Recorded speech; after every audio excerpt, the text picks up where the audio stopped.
Hello friend, स्वागत है आपका अपने चैनल आज क्लास में। आज की इस वीडियो में इतिहास के काफ़ी महत्वपूर्ण 100 ऑब्जेक्टिव प्रश्न हम आपको बताएंगे। ये जो 100 ऑब्जेक्टिव प्रश्न है ये आपके फाइनल बोर्ड परीक्षा के लिए काफ़ी महत्वपूर्ण है। और इस 100 ऑब्जेक्टिव प्रश्न को अगर आप अच्छी तरीके से पढ़ लेते हैं, याद कर लेते हैं, तो फाइनल बोर्ड परीक्षा में इतिहास से आपका एक भी प्रश्न नहीं छूटेगा, ये हमारा गारंटी है। तो वीडियो को प्लीज आप लोग शुरू से लेके अंत तक देखिएगा। और चैनल को अभी तक आप सब्सक्राइब नहीं किए हैं तो चैनल को सब्सक्राइब कर लीजिएगा। और सब्सक्राइब करने के बाद एक बेल आइकन आता है तो बेल आइकन को दबा के ऑल पे कर लीजिएगा, ताकि जब भी लाइव क्लास हो तो आपके पास नोटिफिकेशन पहुंचता रहे। तो आइए शुरू करते हैं पहले नंबर प्रश्न से।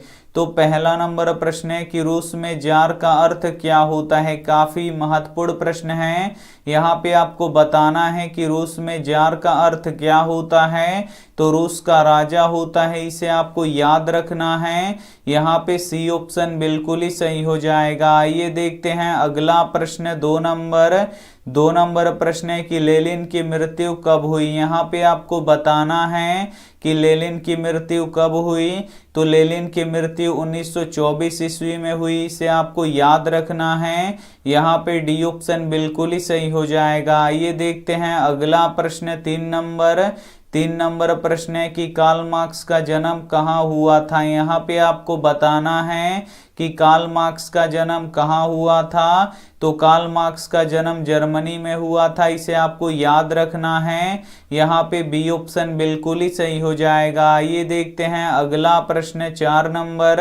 चार नंबर प्रश्न है कि लाल सेना का गठन किसने किया। ए ऑप्शन है कार्ल मार्क्स ने, बी ऑप्शन है स्टालिन ने, सी ऑप्शन है ट्राटस्की ने, डी ऑप्शन है न्यूटन ने। तो यहाँ पे आपको बताना है कि लाल सेना का गठन किसने किया। तो ट्राटस्की ने किया, इसे आपको याद रखना है। यहाँ पे सी ऑप्शन बिल्कुल ही सही हो जाएगा। ये देखते हैं अगला प्रश्न। पांच नंबर प्रश्न है कि बोल्शेविक क्रांति कब हुआ था। यहाँ पे आपको बताना है कि बोल्शेविक क्रांति कब हुआ था। तो बोल्शेविक क्रांति नवंबर 1917 ईस्वी में हुआ था, इसे आपको याद रखना है। यहाँ पे बी ऑप्शन बिल्कुल ही सही हो जाएगा। इतिहास के काफी महत्वपूर्ण 100 ऑब्जेक्टिव प्रश्न हम आपको बताएंगे, तो एक भी प्रश्न आप लोग स्किप मत कीजिएगा। वीडियो को प्लीज आप लोग शुरू से लेके अंत तक देखिएगा। और वीडियो को अभी तक आप लाइक नहीं किए हैं तो प्लीज आप लोग वीडियो को लाइक कर दीजिएगा। और अभी तक आप हमारे व्हाट्सएप ग्रुप में नहीं जुड़े हैं तो ये हमारा व्हाट्सएप नंबर है, इस पे आपको बोल देना है कि सर हमें ग्रुप में जोड़ दीजिए, तो हम आपको ग्रुप में जोड़ देंगे। आइए देखते हैं अगला प्रश्न। 6 नंबर प्रश्न है कि वार एंड पीस के लेखक कौन है। यहाँ पे आपको बताना है कि वार एंड पीस के लेखक कौन है। तो टॉल्स्टॉय है, इसे आपको याद रखना है। यहाँ पे बी ऑप्शन बिल्कुल ही सही हो जाएगा। ये देखते हैं अगला प्रश्न। 7 नंबर प्रश्न है कि साम्यवादी शासन का पहला प्रयोग कहाँ हुआ था। यहाँ पे आपको बताना है कि साम्यवादी शासन का पहला प्रयोग कहाँ हुआ था। तो रूस में हुआ था, इसे आपको याद रखना है। यहाँ पे ए ऑप्शन बिल्कुल ही सही हो जाएगा। ये देखते हैं अगला प्रश्न। 8 नंबर प्रश्न है कि चौरी चौरा वर्तमान में भारत के किस राज्य में स्थित है। यहाँ पे आपको बताना है कि चौरी चौरा वर्तमान में भारत के किस राज्य में स्थित है। तो उत्तर प्रदेश में स्थित है, इसे आपको याद रखना है। यहाँ पे ए ऑप्शन बिल्कुल ही सही हो जाएगा। आइए देखते हैं अगला प्रश्न। 9 नंबर प्रश्न है कि फॉरवर्ड ब्लॉक की स्थापना किसने किया था। यहाँ पे आपको बताना है कि फॉरवर्ड ब्लॉक की स्थापना किसने किया था। तो सुभाष चंद्र बोस ने किया था, इसे आपको याद रखना है। यहाँ पे बी ऑप्शन बिल्कुल ही सही हो जाएगा। आइए देखते हैं अगला प्रश्न। 10 नंबर प्रश्न है कि महात्मा गांधी किस पत्रिका का संपादन किए थे। यहाँ पे आपको बताना है कि महात्मा गांधी किस पत्रिका का संपादन किए थे। तो यंग इंडिया और हरिजन पत्रिका का संपादन किए थे। यहाँ पे सी ऑप्शन बिल्कुल ही सही हो जाएगा। आइए देखते हैं अगला प्रश्न 11 नंबर प्रश्न है कि बारदोली सत्याग्रह किसके नेतृत्व में हुआ था। यहाँ पे आपको बताना है कि बारदोली सत्याग्रह किसके नेतृत्व में हुआ था। तो वल्लभ भाई पटेल के नेतृत्व में हुआ था, इसे आपको याद रखना है। यहाँ पे ए ऑप्शन बिल्कुल ही सही हो जाएगा। आइए देखते हैं अगला प्रश्न 12 नंबर प्रश्न है कि जालियांवाला बाग हत्याकांड कब हुआ था। यहाँ पे आपको बताना है कि जालियांवाला बाग हत्याकांड कब हुआ था। तो 13 अप्रैल 1919 को हुआ था, इसे आपको याद रखना है। यहाँ पे ए ऑप्शन बिल्कुल ही सही हो जाएगा। आइए देखते हैं अगला प्रश्न 13 नंबर प्रश्न है कि वेदों की ओर लौटो का नारा किसने दिया था। काफी महत्वपूर्ण प्रश्न है। यहाँ पे आपको बताना है कि वेदों की ओर लौटो का नारा किसने दिया था। तो दयानंद सरस्वती ने दिया था, इसे आपको याद रखना है। यहाँ पे ए ऑप्शन बिल्कुल ही सही हो जाएगा। आइए देखते हैं अगला प्रश्न 14 नंबर प्रश्न है कि गांधी जी ने सत्याग्रह का प्रयोग पहली बार कहाँ किए। काफी महत्वपूर्ण प्रश्न है। यहाँ पे आपको बताना है कि गांधी जी ने सत्याग्रह का प्रयोग पहली बार कहाँ किए। तो दक्षिण अफ्रीका में किए, इसे आपको याद रखना है। यहाँ पे बी ऑप्शन बिल्कुल ही सही हो जाएगा।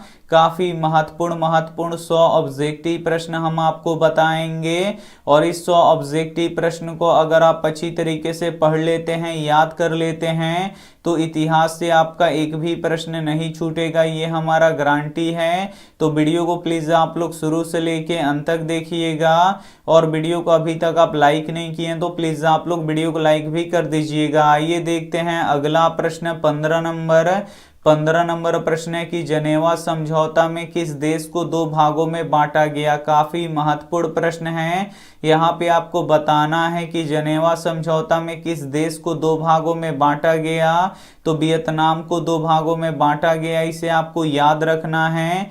यहाँ पे सी ऑप्शन बिल्कुल ही सही हो जाएगा। आइए देखते हैं अगला प्रश्न 16 नंबर प्रश्न है कि होची मिन्ह का शाब्दिक अर्थ क्या है। काफी महत्वपूर्ण प्रश्न है। यहाँ पे आपको बताना है कि होची मिन्ह का शाब्दिक अर्थ क्या है। तो पथ प्रदर्शक है, इसे आपको याद रखना है। यहाँ पे सी ऑप्शन बिल्कुल ही सही हो जाएगा। आइए देखते हैं अगला प्रश्न 17 नंबर प्रश्न है कि हिंद चीन में बसने वाले फ्रांसीसी को क्या कहा जाता था। यहाँ पे आपको बताना है कि हिंद चीन में बसने वाले फ्रांसीसी को क्या कहा जाता था। तो कोलोन कहा जाता था, इसे आपको याद रखना है। यहाँ पे सी ऑप्शन बिल्कुल ही सही हो जाएगा। आइए देखते हैं अगला प्रश्न 18 नंबर प्रश्न है कि अंकोर वाट का मंदिर कहाँ स्थित है। यहाँ पे आपको बताना है कि अंकोर वाट का मंदिर कहाँ स्थित है। तो अंकोर वाट का मंदिर कंबोडिया में स्थित है, इसे आपको याद रखना है। यहाँ पे डी ऑप्शन बिल्कुल ही सही हो जाएगा। आइए देखते हैं अगला प्रश्न 19 नंबर प्रश्न है कि the history of the loss of Vietnam के लेखक कौन हैं। यहाँ पे आपको बताना है कि the history of the loss of Vietnam के लेखक कौन हैं। तो फान बोई चाउ है, इसे आपको याद रखना है। यहाँ पे बी ऑप्शन बिल्कुल ही सही हो जाएगा। आइए देखते हैं अगला प्रश्न 9 नंबर प्रश्न है कि the history of the loss of Vietnam के लेखक कौन है। यहाँ पे आपको बताना है कि the history of loss of Vietnam के लेखक कौन है। तो फान बोई चाउ है, इसे आपको याद रखना है। यहाँ पे बी ऑप्शन बिल्कुल ही सही हो जाएगा। आइए देखते हैं अगला प्रश्न 20 नंबर प्रश्न है कि हिंद चीन पहुंचने वाले प्रथम व्यापारी कौन थे। यहाँ पे आपको बताना है कि हिंद चीन पहुंचने वाले प्रथम व्यापारी कौन थे। तो पुर्तगाली थे, इसे आपको याद रखना है।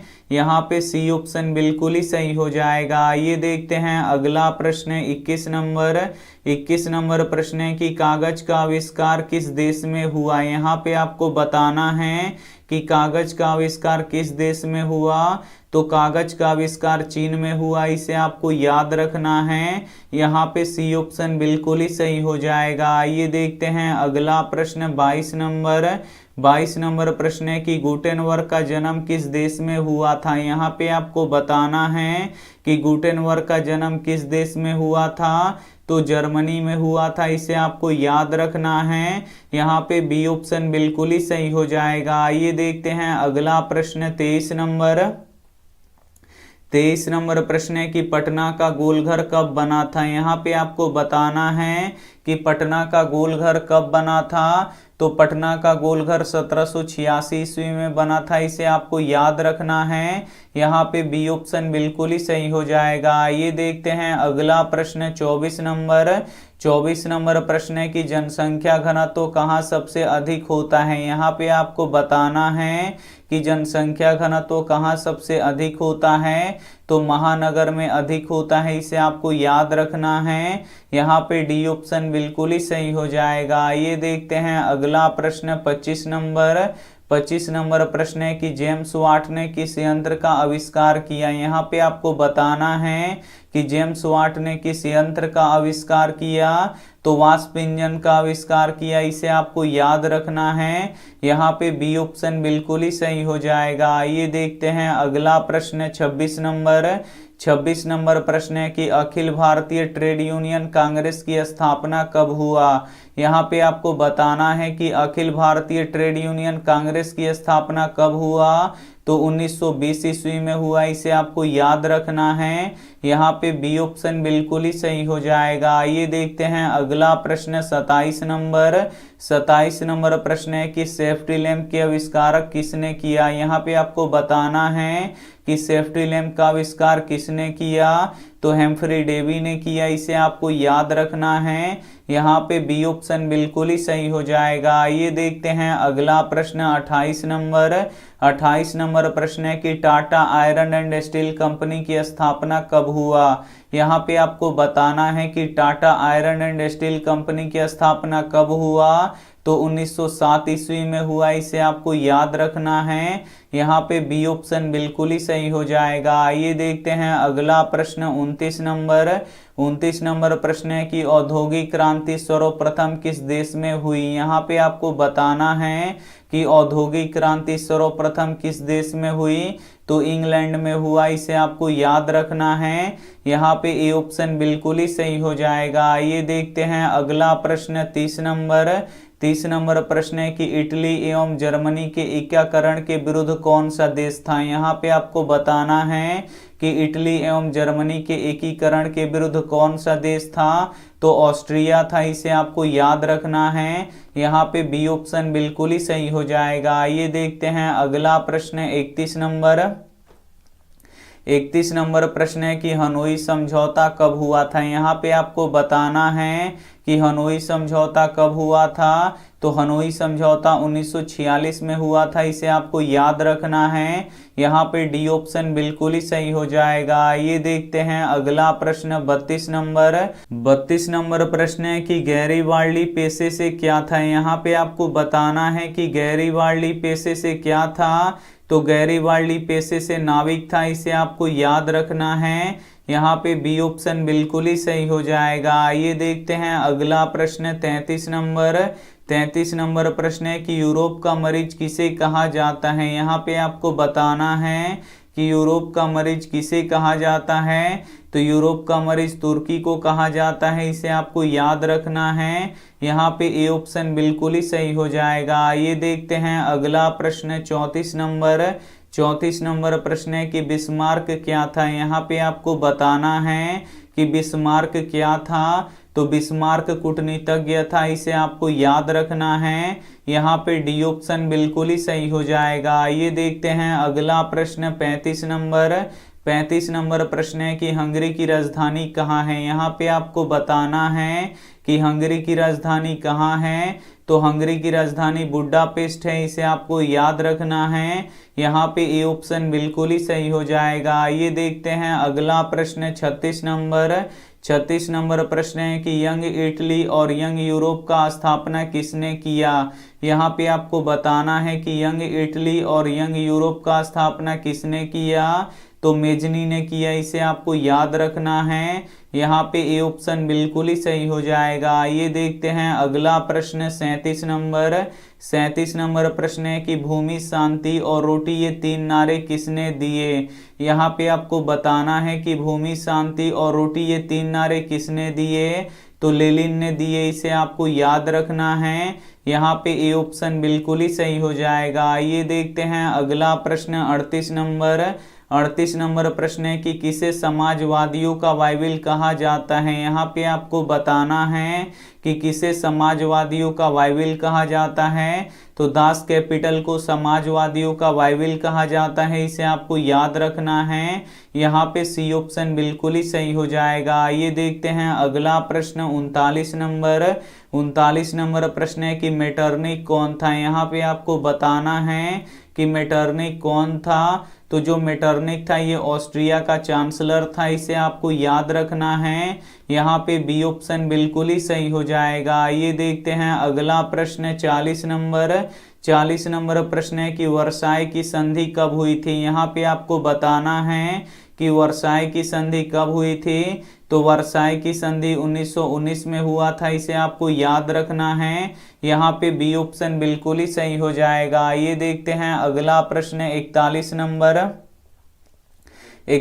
नंबर प्रश्न है कि इटली एवं जर्मनी वर्तमान में किस महादेश के अंतर्गत आता है। यहाँ पे आपको बताना है कि इटली एवं जर्मनी वर्तमान में किस महादेश में आता है, तो यूरोप में आता है, इसे आपको याद रखना है। यहाँ पे सी ऑप्शन बिल्कुल ही सही हो जाएगा। ये देखते हैं अगला प्रश्न 42 नंबर प्रश्न है कि अंतर्राष्ट्रीय महिला दिवस कब मनाया जाता है। यहाँ पे आपको बताना है कि अंतर्राष्ट्रीय महिला दिवस कब मनाया जाता है, तो 8 मार्च को मनाया जाता है, इसे आपको याद रखना है। यहाँ पे बी ऑप्शन बिल्कुल ही सही हो जाएगा। ये देखते हैं अगला प्रश्न 43 नंबर प्रश्न है कि चेका क्या है। यहाँ पे आपको बताना है कि चेका क्या है, तो चेका एक विशेष प्रकार का पुलिस दस्ता है, इसे आपको याद रखना है। यहाँ पे डी ऑप्शन बिल्कुल ही सही हो जाएगा। ये देखते हैं अगला प्रश्न 44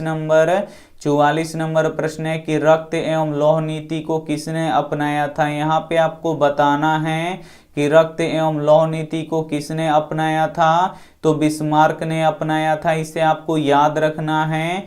यहाँ पे सी ऑप्शन बिल्कुल ही सही हो जाएगा। ये देखते हैं अगला प्रश्न 45 नंबर प्रश्न है कि जर्मन राइन राज्य का निर्माण किसने किया था। यहाँ पे आपको बताना है कि जर्मन राइन राज्य का निर्माण किसने किया था, तो नेपोलियन बोनापार्ट ने किया था, इसे आपको याद रखना है। यहाँ पे बी ऑप्शन बिल्कुल ही सही हो जाएगा। ये देखते हैं अगला प्रश्न 46 नंबर प्रश्न है कि आधुनिक छापखाना का आविष्कार किसने किया था। यहाँ पे आपको बताना है कि आधुनिक छापखाना का आविष्कार किसने किया था, तो गुटेनबर्ग ने किया था, इसे आपको याद रखना है। यहाँ पे ए ऑप्शन बिल्कुल ही सही हो जाएगा। ये देखते हैं अगला प्रश्न 47 नंबर प्रश्न है कि भूकंप की तीव्रता किससे मापी जाती है। यहाँ पे आपको बताना है कि भूकंप की तीव्रता किससे मापी जाती है, तो रिक्टर स्केल से मापा जाता है, इसे आपको याद रखना है। यहाँ पे सी ऑप्शन बिल्कुल ही सही हो जाएगा। ये देखते हैं अगला प्रश्न 48 नंबर प्रश्न है कि यूरोपीय सभ्यता का पालन किसे कहा जाता था। यहाँ पे आपको बताना है कि यूरोपीय सभ्यता का पालन किसे कहा जाता था, तो यूनान को कहा जाता था, इसे आपको याद रखना है। यहाँ पे डी ऑप्शन बिल्कुल ही सही हो जाएगा। ये देखते हैं अगला प्रश्न 49 नंबर प्रश्न है कि नरोत्तम सिंहाणु कहाँ के शासक थे। यहाँ पे आपको बताना है कि नरोत्तम सिंहाणु कहाँ के शासक थे, तो ये कंबोडिया के शासक थे, इसे आपको याद रखना है। यहाँ पे डी ऑप्शन बिल्कुल ही सही हो जाएगा। ये देखते हैं अगला प्रश्न 50 नंबर प्रश्न है कि अंतर्राष्ट्रीय मजदूर दिवस किस दिन मनाया जाता है। यहाँ पे आपको बताना है कि अंतर्राष्ट्रीय मजदूर दिवस किस दिन मनाया जाता है, तो 1 मई को मनाया जाता है, यानी 1 मई को मनाया जाता है।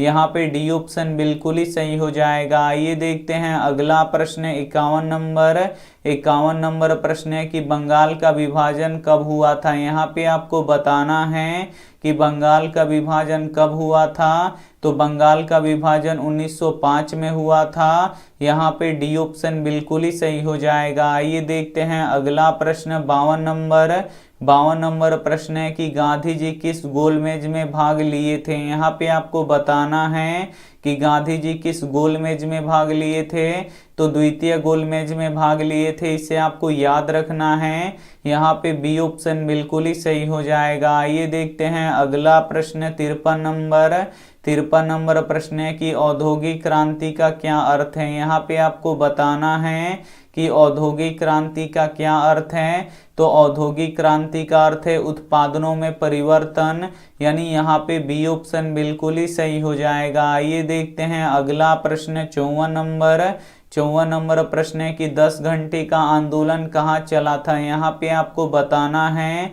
कि 10 घंटे का आंदोलन कहाँ चला था, तो 10 घंटे का आंदोलन इंग्लैंड में चला था, इसे आपको याद रखना है।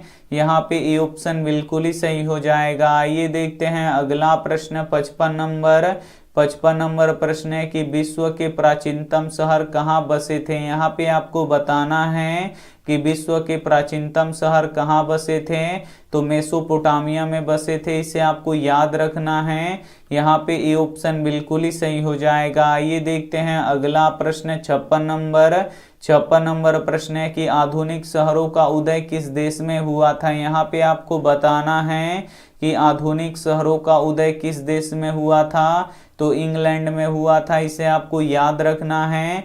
यहाँ पे सी ऑप्शन बिल्कुल ही सही हो जाएगा। आइए देखते हैं अगला प्रश्न 57 नंबर प्रश्न है कि गिरमिटिया मजदूर बाहर किस राज्य से सबसे अधिक ले जाए जाते थे।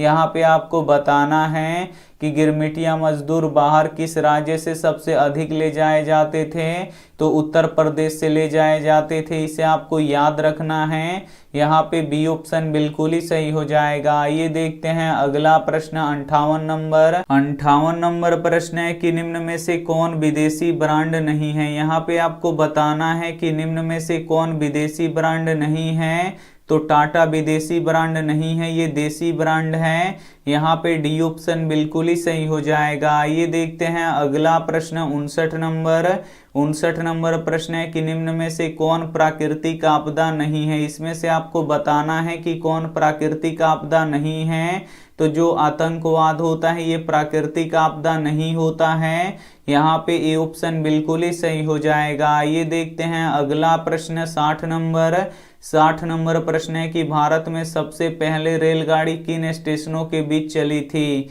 यहाँ पे आपको बताना है कि भारत में सबसे पहले रेलगाड़ी किन स्टेशनों के बीच चली थी, तो मुंबई से ठाणे के बीच में चली थी, इसे आपको याद रखना है। यहाँ पे सी ऑप्शन बिल्कुल ही सही हो जाएगा। आइए देखते हैं अगला प्रश्न 61 नंबर प्रश्न है कि किस देश ने सिविल सेवा परीक्षा की शुरुआत की।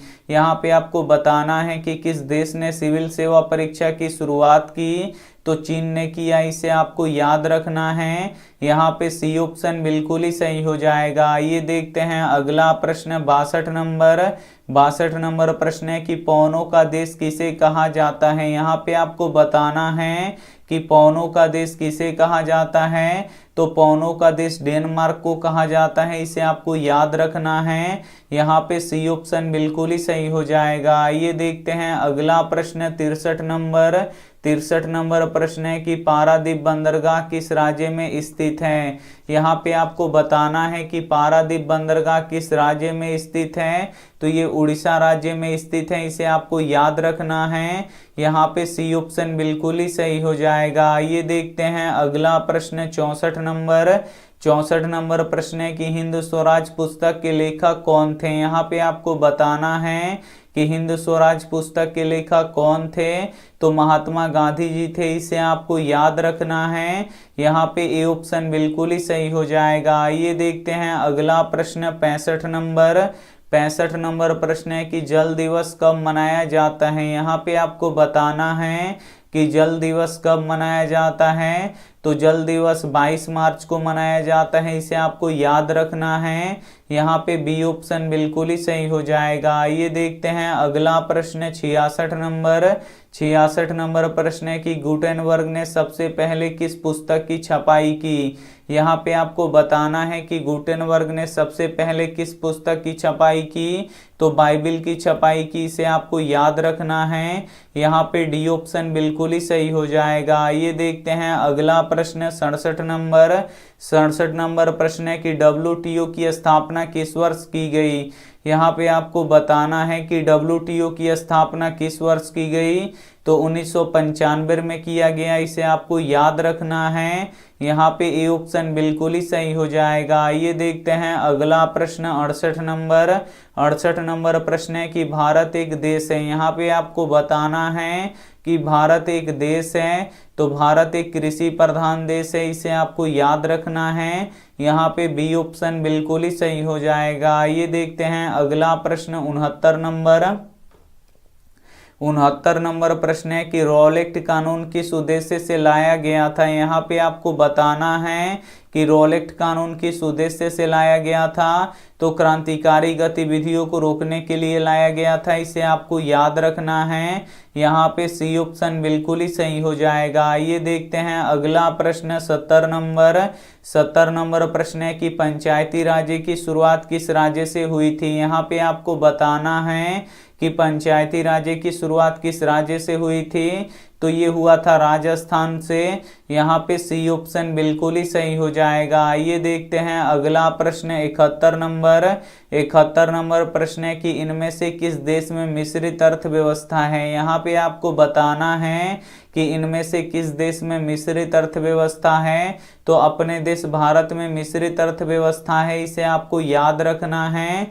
यहाँ पे सी ऑप्शन बिल्कुल ही सही हो जाएगा। आइए देखते हैं अगला प्रश्न 72 नंबर प्रश्न है कि विश्व व्यापार संगठन का मुख्यालय कहाँ है। यहाँ पे आपको बताना है कि विश्व व्यापार संगठन का मुख्यालय कहाँ है, तो जनेवा में है, इसे आपको याद रखना है। यहाँ पे ए ऑप्शन बिल्कुल ही सही हो जाएगा। आइए देखते हैं अगला प्रश्न 73 नंबर प्रश्न है कि आलू अकाल किस देश में पड़ा था। यहाँ पे आपको बताना है कि आलू अकाल किस देश में पड़ा था, तो आलू अकाल आयरलैंड में पड़ा था, इसे आपको याद रखना है। यहाँ पे बी ऑप्शन बिल्कुल ही सही हो जाएगा। आइए देखते हैं अगला प्रश्न 74 नंबर प्रश्न है कि स्वराज दल के अध्यक्ष कौन थे। यहाँ पे आपको बताना है कि स्वराज दल के अध्यक्ष कौन थे, तो चित्तरंजन दास थे, इसे आपको याद रखना है। यहाँ पे डी ऑप्शन बिल्कुल ही सही हो जाएगा। आइए देखते हैं अगला प्रश्न 75 नंबर प्रश्न है कि हुआ आंदोलन किस प्रवृत्ति का था। यहाँ पे आपको बताना है कि हुआ आंदोलन किस प्रवृत्ति का था, तो क्रांतिकारी और धार्मिक दोनों था। यहाँ पे सी वाला ऑप्शन बिल्कुल ही सही हो जाएगा। आइए देखते हैं अगला प्रश्न 76 नंबर प्रश्न है कि भारत में हरित क्रांति के जनक कौन है। यहाँ पे आपको बताना है कि भारत में हरित क्रांति के जनक कौन है, तो MS स्वामीनाथन है, इसे आपको याद रखना है। यहाँ पे सी ऑप्शन बिल्कुल ही सही हो जाएगा। आइए देखते हैं अगला प्रश्न 77 नंबर प्रश्न है कि किस स्थलीय मार्ग से एशिया और यूरोप का व्यापार होता था।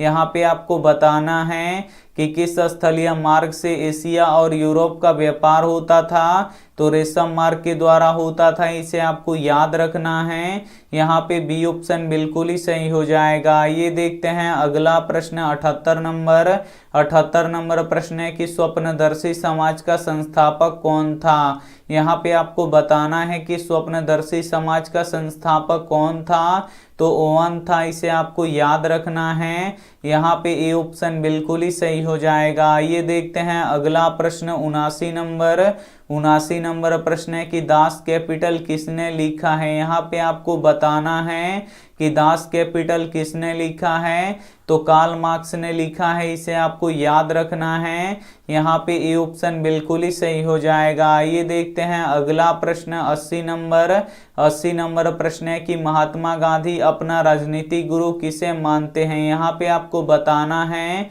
कि महात्मा गांधी अपना राजनीतिक गुरु किसे मानते हैं, तो गोपाल कृष्ण गोखले को मानते हैं, इसे आपको याद रखना है। यहाँ पे बी ऑप्शन बिल्कुल ही सही हो जाएगा। आइए देखते हैं अगला प्रश्न 81 नंबर प्रश्न है कि जालियांवाला बाग हत्याकांड कब हुआ था, तो 13 अप्रैल 1919 को हुआ था। यहाँ पे ए ऑप्शन बिल्कुल ही सही हो जाएगा। ये देखते हैं अगला प्रश्न 82 नंबर प्रश्न है कि रंपा विद्रोह कब हुआ था। काफी महत्वपूर्ण प्रश्न है।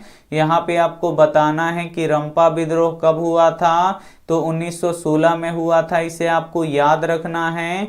यहाँ पे ए ऑप्शन बिल्कुल ही सही हो जाएगा। ये देखते हैं अगला प्रश्न 83 नंबर प्रश्न है कि भारतीय राष्ट्रीय कांग्रेस के पहले अध्यक्ष कौन थे।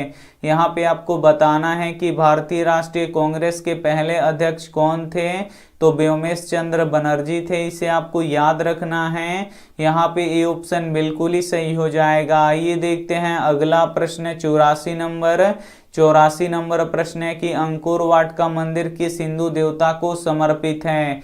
यहाँ पे आपको बताना है कि अंकोर वाट का मंदिर किस हिंदू देवता को समर्पित है, तो भगवान विष्णु को समर्पित है, इसे आपको याद रखना है।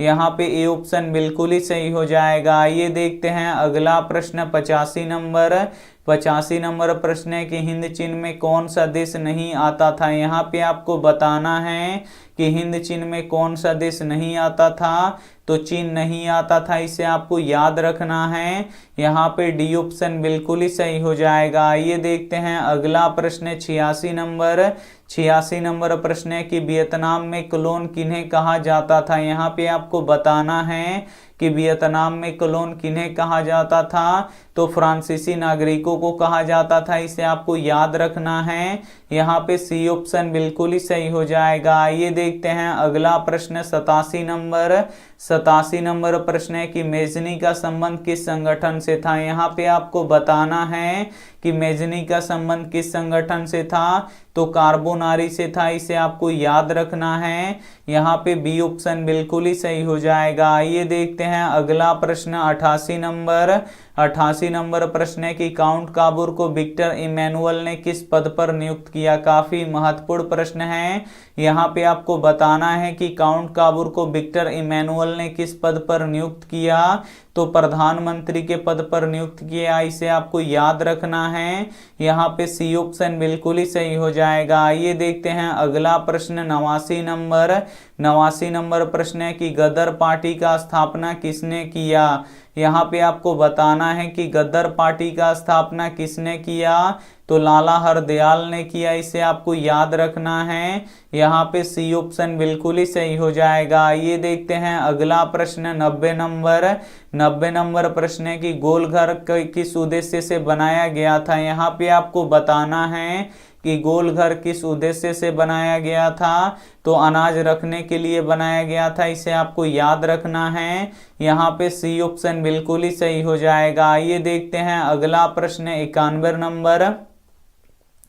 91 नंबर प्रश्न है कि गांधी जी को महात्मा की उपाधि किसने दिया था। यहाँ पे आपको बताना है कि गांधी जी को महात्मा की उपाधि किसने दिया था, तो रविंद्रनाथ टैगोर जी ने दिया था, इसे आपको याद रखना है। यहाँ पे सी ऑप्शन बिल्कुल ही सही हो जाएगा। ये देखते हैं अगला प्रश्न 92 नंबर प्रश्न है कि गांधी जी ने सत्याग्रह का प्रयोग पहली बार कहाँ किए थे, तो दक्षिण अफ्रीका में किए थे, ये रिपीट हो गया है। यहाँ पे बी ऑप्शन बिल्कुल ही सही हो जाएगा। ये देखते हैं अगला प्रश्न 93 नंबर प्रश्न है कि तिनकठिया प्रणाली किन पर लागू की गई थी। काफी महत्वपूर्ण प्रश्न है।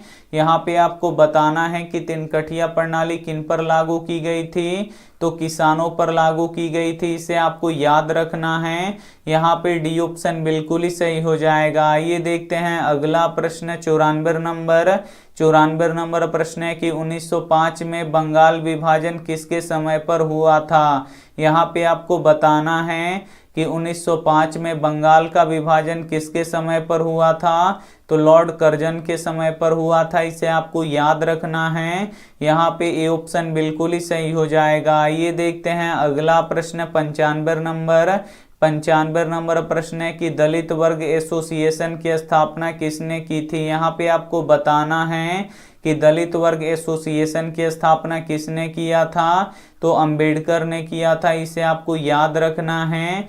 यहाँ पे सी ऑप्शन बिल्कुल ही सही हो जाएगा। आइए देखते हैं अगला प्रश्न 96 नंबर प्रश्न है कि पूर्ण स्वराज की मांग कांग्रेस के किस अधिवेशन में किया गया।